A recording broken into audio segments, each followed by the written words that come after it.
Good evening and welcome to News Watch 12 Weekends on a historical night in American history. Joe Biden, now the 46th president-elect of the United States. NBC and multiple other news outlets have called Pennsylvania for Joe Biden, giving him the 270 electoral votes needed to win.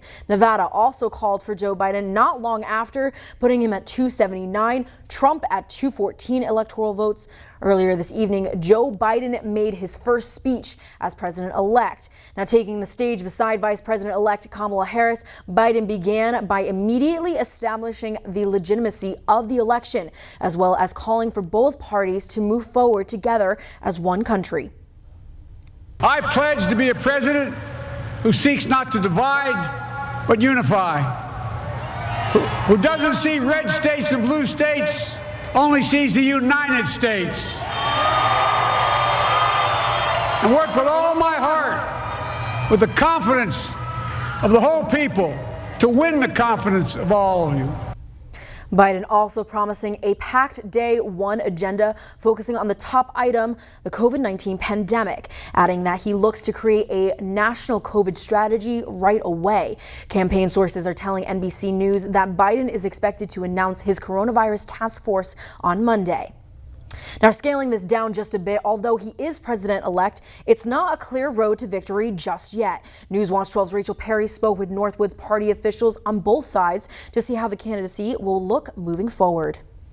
Here in the Northwoods, both the Democratic and Republican Party are sharing their thoughts on the 2020 election, with Wisconsin being just one of the battleground states that did turn blue and the president pushing for a recount. The Oneida County Democratic Party not yet ready to celebrate. I was pretty elated. Granted, I'm still rather cautiously optimistic about the whole affair. Knowing there's a bumpy road ahead. I imagine there'll be some legal challenges contended. And despite Trump's initial lead in the polls, I think people were feeling pretty confident even then that we were probably going to take the election nationally. Just as the Republicans and Democrats don't agree on the same candidate, some also differ on the candidates' handling of the pandemic and what they think each should be doing, with some Republicans saying that Biden panicked citizens and blamed the president. I think the Democrats did a good job of scaring the bejesus out of people about the COVID-19. And I think the president, his job is not to panic the country. His job was to be a leader and say, we're going to work our way through this.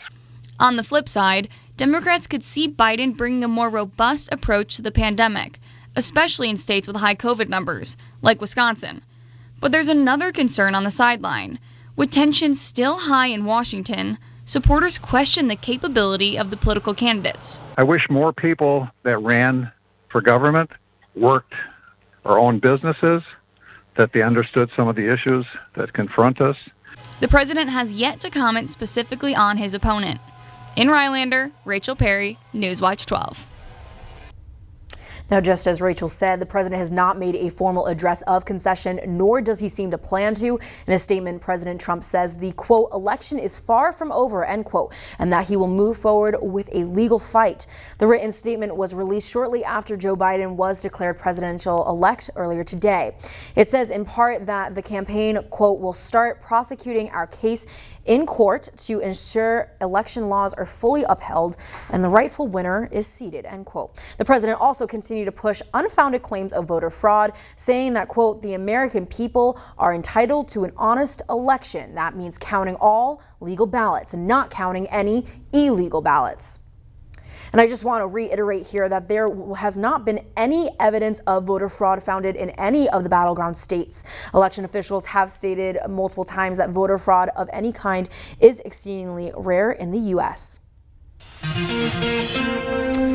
Well, Andy, I can say it was a beautiful day for all of those celebrating outside today. It sure was, Rachel. We're going to do it again tomorrow, too. Another nice day in store for us. Today we saw high temperatures in the 70s yet again. Right now we're hanging out with temperatures in the 50s. We won't get much cooler tonight, though. We're going to watch temperatures bottom out around here as we see clear skies for the majority of the night. We'll watch some clouds build into the morning tomorrow. Overall, though, plenty of opportunities for stargazing tonight. We'll also see winds coming in between 10 to 15 miles per hour through the night with a southwest wind, and that'll continue through tomorrow. We'll continue to see wind gusts coming through our area between 20 to 30 miles per hour.